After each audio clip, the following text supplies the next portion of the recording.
making a lot of noise, so she's eating dinner late. Okay, no worries. Okay. Are you ready? Yeah. Let me just make this screen and I gotta log off my phone. Then. How you feeling, Coco? Yeah, I'm feeling pretty good. Still got a little bit of that lingering cough that won't go away, but everything else is fine. And Okay, it so like usually just basically acts up at COVID night. experience. Hmm? Yeah. Yeah. COVID experience, because that's exactly what I had, was like a lingering cough that was like 2 weeks longer than the actual like main Yep, symptoms. exactly. Yeah. Alrighty then, in 3, 2, 1. Hello, mis cielitos, and welcome back. Coco is here with Moon, and we are continuing Professor Layton versus Phoenix Wright. Fuck. Almost did it. Professor, but what are you doing? What am I doing, Mr. Wright? Yeah, you were supposed to show up with some decisive evidence and save the day, Professor. I'm afraid my only concern here is the truth. The truth? The truth behind the real identity of the Great Witch, Espella Cantabella. If seeking the truth requires us to stand on opposite sides of the courtroom. Watching him speak is weird. Mm-hmm. Like, like everyone else has lips, Wrong. but he Yeah. just has like this very static mouth movement. He has a Lego man mouth. Not too much lip flap. Yep. Also, it just came to me, Coco, is this where things take a turn for the what the fuck? Like get even worse than they are? Yeah. Well, not quite here. More towards the end, but I was thinking that it was like, oh, Layton is the harbinger of the fucking what the fuck, so... Well, you'll see. You'll see. I expect you to defend Miss Cantabella with everything you've got, Mr. Wright. I've actually been talking a lot about this with Ray the past couple days. Like, I don't really quite recall what brought it up, but I told her that it's kind of amazing that I had always assumed that the Layton games would be sort of like the more grounded and logical one, and they just started laughing. Like yeah, like, it seemed, well, from the outside, you're like, oh yeah, that's the smart kid game, you know, like, it's got math puzzles and like shit that's like a little bit more cerebral, but then they're just apparently hyperbolic fucking silliness.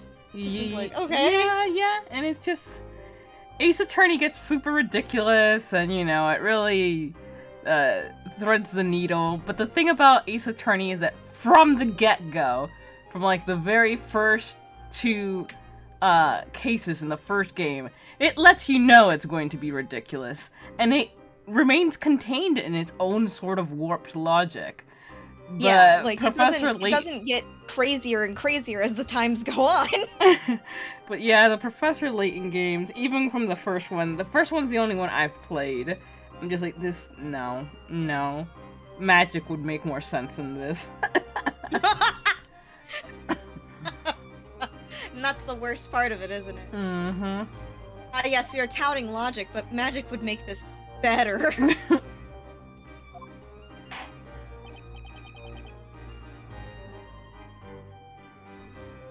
Court is now back in session. Are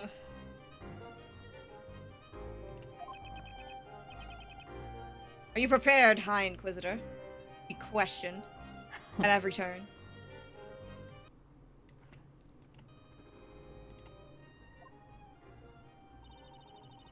So long as I remain on the witness stand, I am no longer High Inquisitor. Simply Dark Law will suffice.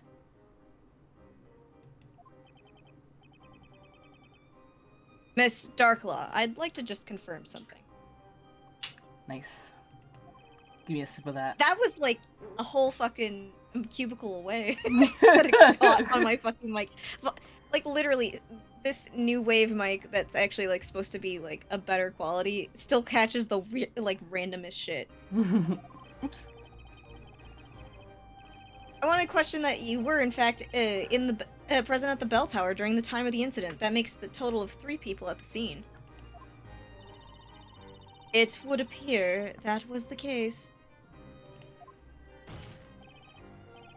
However, you managed to stay hidden from 10 different guards.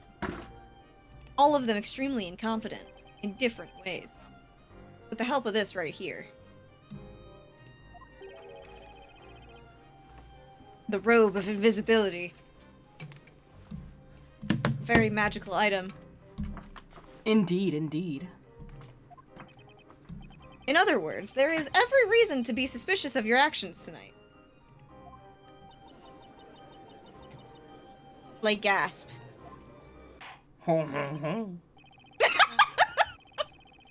Lady Darklaw, well, I cannot believe you would deceive us in such a way, being such a, you know, upstanding character with your spooky name.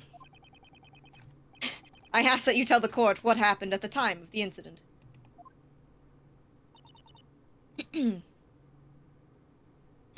Very well.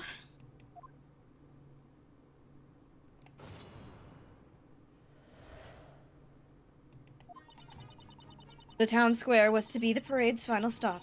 I patrolled the perimeter to ensure nothing was amiss, as High Inquisitors do. As I passed by the bell tower, a pair of small footprints leading inside caught my eye. I went inside to investigate. I had my own reasons for not allowing any one of those vigilantes to see me. Such as I was doing some sus shit. I climbed the stairs of the bell tower. Naughty shit. Let me just a quick aside. So this past weekend, Ray, Kidding, and myself went to Philadelphia, and we stayed at a Airbnb, which was kind of just like some rental rooms that the person gave. Yeah. And so they had the bed, and I had like this some extra mattresses, and I had a dream when I started talking to them while still lying down on the bed about that episode as if they had never heard of it, and I just kept imitating the guy over and over again saying naughty. That was the dream. And it was that weird sort of dream where it Half kind of awake, feels half real. yeah, you're half Yeah. awake, so it feels like you're actually doing it. And I was like, was I sleep talking? And they just looked like, what? No, I thought I was talking to you about guys and annoying you, and they went, no, you were just dead asleep. Oh. It's just fucking funny. Truly amazing. Okay. I climbed the stairs up to the bell tower and saw an intruder inside with their back turned. I proceeded to apprehend them. Yeah, you sound sus. You apprehended the intruder. And stashed her in the bell tower. What? Nothing. While I hold the position of High Inquisitor, there are often times when I must partake in various secret tasks unbeknownst to the citizens of Labyrinthia. Aha! One of those tasks being ensuring the security of the storyteller. Okay. Security. As such, there is nothing odd nor suspicious about my actions tonight. According to you. Mm-hmm. I see. Defender, you may now begin your interrogation.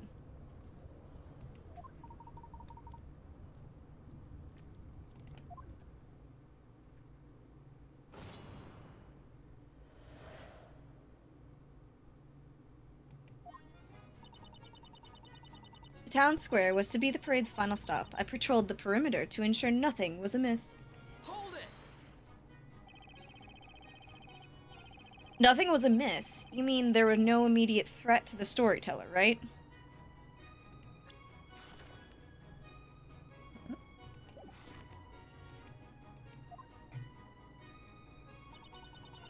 Now you tell me, Defender. Surely you remember the final part of the story. She must mean the part about the storyteller's death.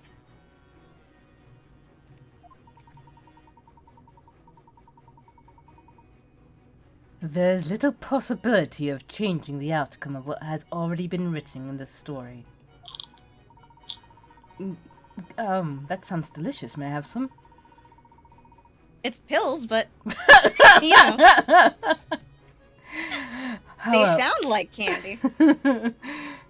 However, there are still those who would challenge the story and make an attempt at changing the inevitable. That's what I'm talking about with this mic. Why did it pick that up? I was very far away from it. I heard Scoot talking earlier. Yeah, that's the problem with it. It's like, what's up with you? You're not supposed to pick up anything but me. I'm the center of attention, god damn it.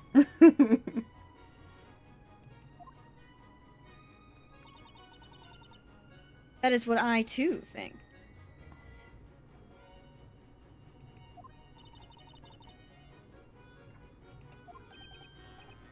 What's up, Maya? Did you notice something?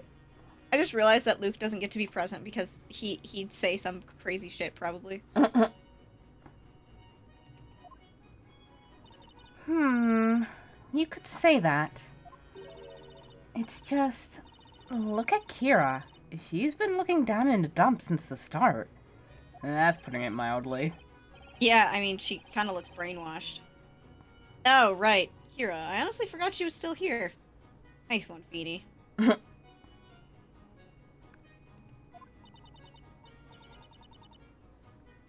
Not only that, she looks sort of scared, too. You're right. We can't afford to forget about her.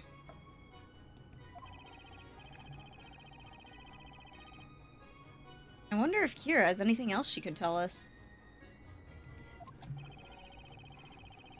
I've got to remember to question her in the second I see an opening.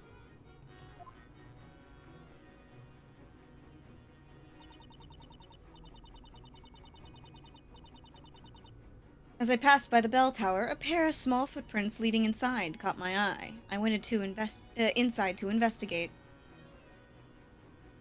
Hold it! Those must have been Miss Kira's footsteps from when she snuck into the bell tower, right?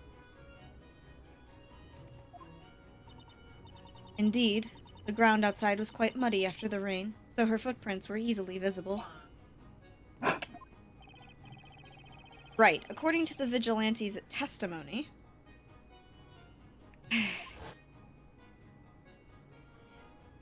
Oh, Christ on a cracker.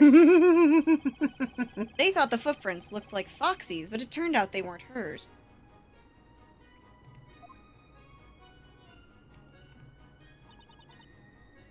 That's right. Her footprint would have contained a mark where her stiletto had been. But the footprints I saw at the bell tower contained no heel mark at all.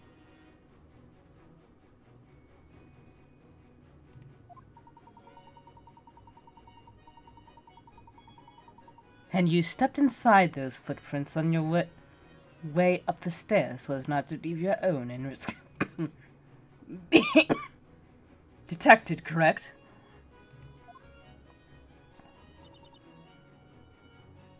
Exactly. At the time, my main task was to ensure the safety of the town square. In doing so, it was of the utmost importance that no one knew of my presence there. Had the townspeople noticed your presence there, it would undoubtedly have raised some suspicion. Indeed, so naturally, that is why I did not wish to be noticed by the vigilantes. Therefore, it was imperative that I mask any traces of me being there, even if it meant utilizing another's footprints.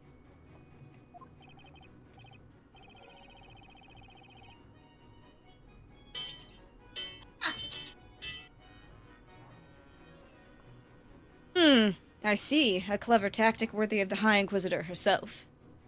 Sure. Why not? Is there anything off about her testimony just now?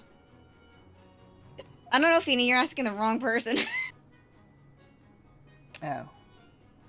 Well, her testimony about how, like... Yeah. She was walking up the stairs to be undetected. Like, that kind of seemed weird. Yeah, I'm just like, should we go back to get the rest of the statement? But nah, let's just go ahead. Okay. Miss Darklaw. I just noticed something in your testimony. It's very relevant to the case.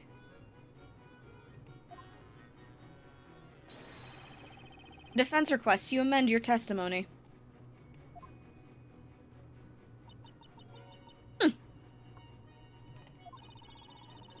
You just can't help letting that ridiculous imagination of yours run wild, can you?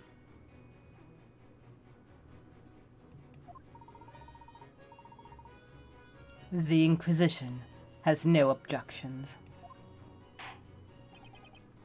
Very well, the witness will amend her testimony.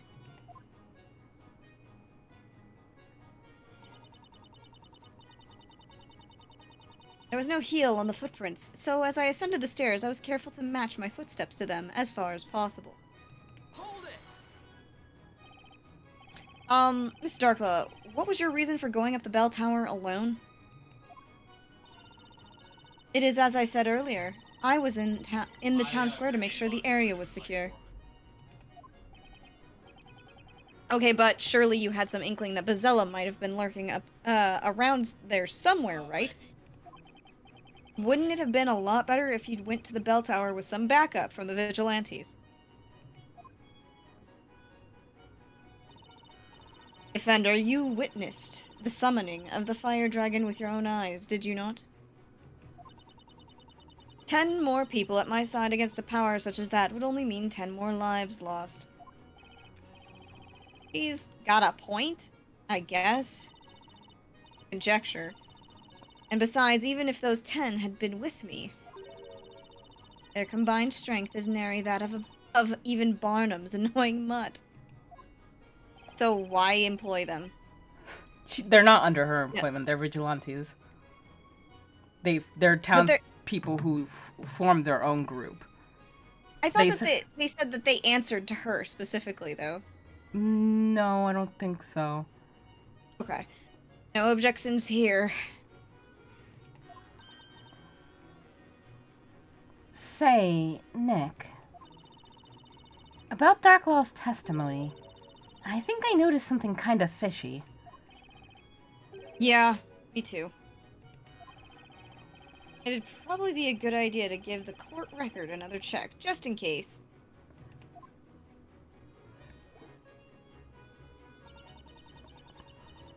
Okay.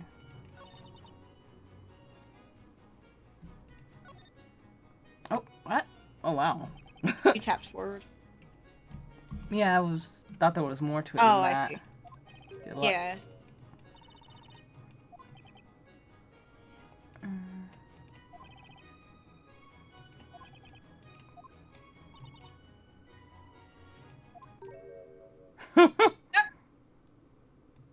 He's peeking at you from under his hat.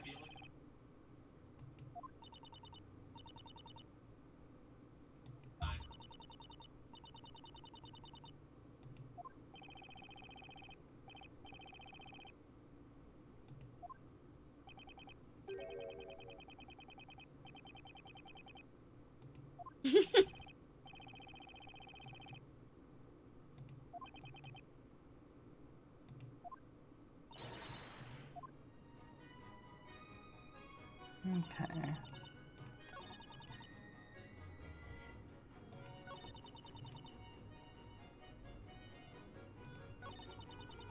Alright, so I think we press this one again. And what were those reasons? They relate to protecting the storyteller. It was something I was to carry out at that particular time. Did it perhaps have something to do with what was already decided upon in the story?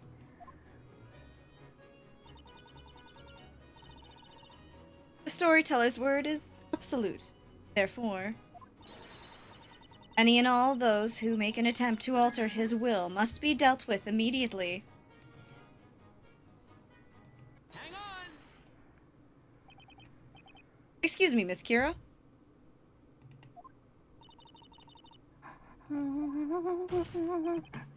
Witness! Yes? Figures, she really doesn't remember her own name. You seem to be deep in thought about something. Did you remember anything regarding the High Inquisitor's testimony? No, I'm sorry. Nothing in particular. It's just... I'm a little disappointed in myself. Disappointed? I traveled all the way here to Labyrinthia in order to fulfill my mission, but all I managed to do was fail and end up being captured. Regardless of your own failure, Miss Kira, the storyteller did die as foretold, did he not? Tonight, as the rain came pouring down over the town, I arrived at my designated location. Naturally, the bell tower was surrounded by guards on patrol, 10 to be exact. I was very nervous.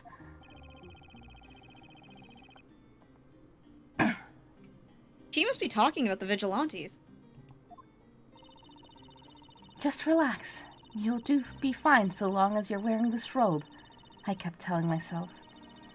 Little did I know I was wrong. But none of this would have happened if I was just a little bit more careful.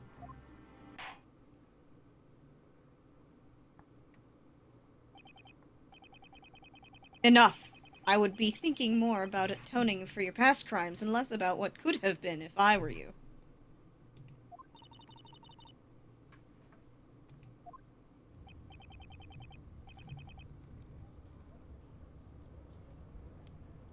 Is there anything wrong with Kira's testimony? Hold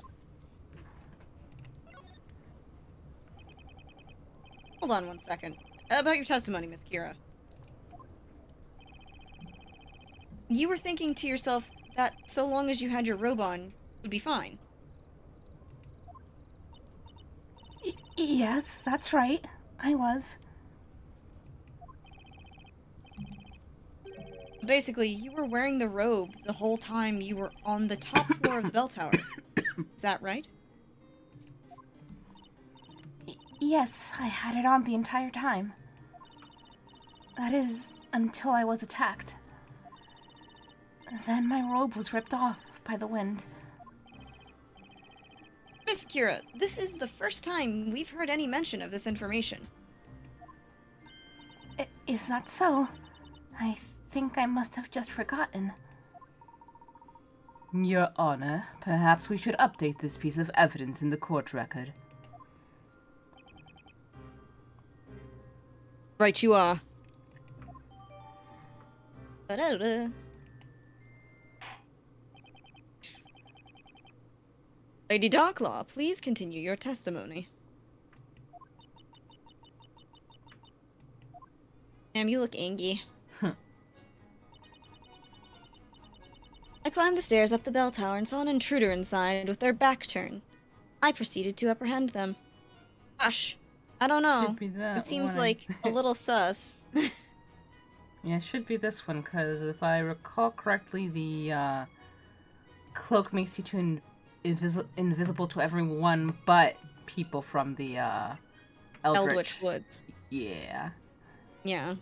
So, you know. So the person you saw when you entered the bell tower was actually Miss Kira. The only problem with that is that it would have been impossible. Sus. What are you talking about, Defender?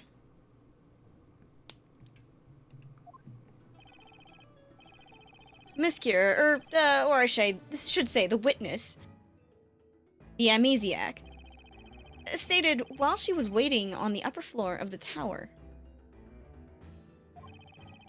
she was wearing her invisibility robe. Therefore, there's no way Miss Darklaw would have been able to see the witness. Oh, you're quite right. Anyone wearing this robe becomes invisible.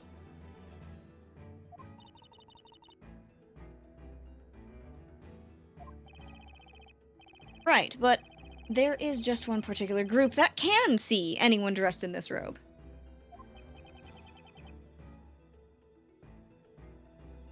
And who is that, exactly? Only residents of the Eldritch Woods are able to see the robe.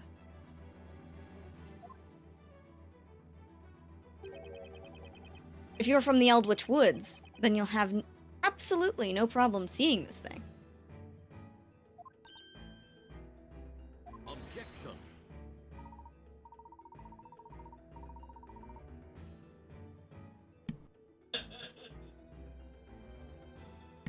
So, what you're saying, Mr. Wright, is that Miss Darklaw here actually hails from the Eldritch Woods.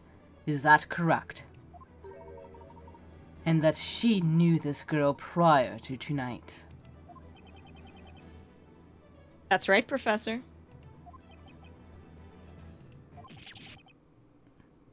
What is this? What's this? What's this? Mm-hmm.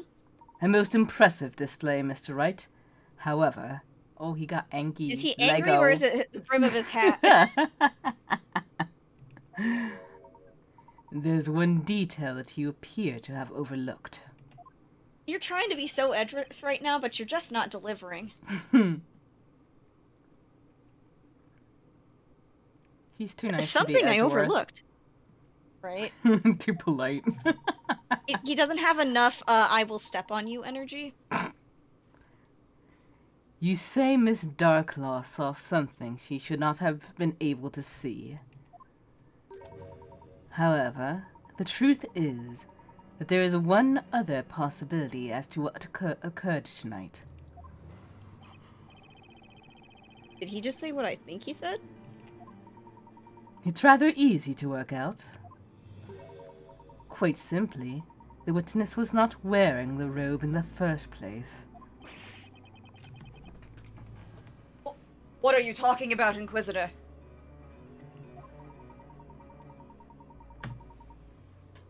This witness has proving her memory of tonight's event to be quite unreliable. I believe that by the time she climbed the bell tower, she had, in fact, already removed her robe. What? 'Tis as you say, Inquisitor.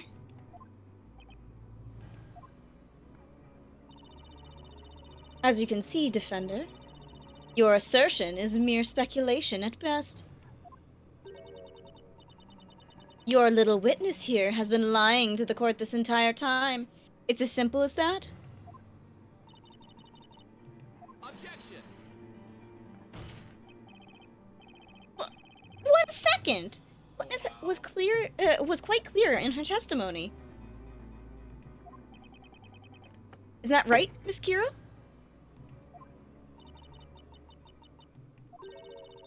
I'm not sure.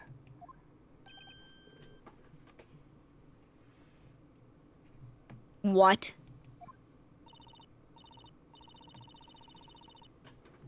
I mean, my memory's a little fuzzy. No way!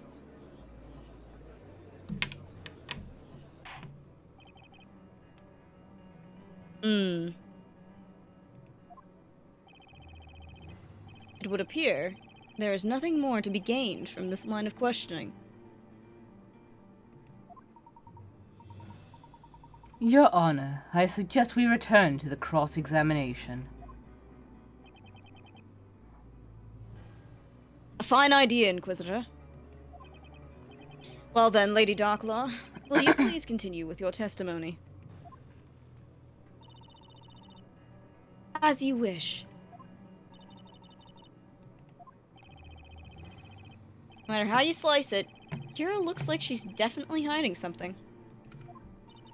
If only there was some way of getting her to talk, huh, Nick?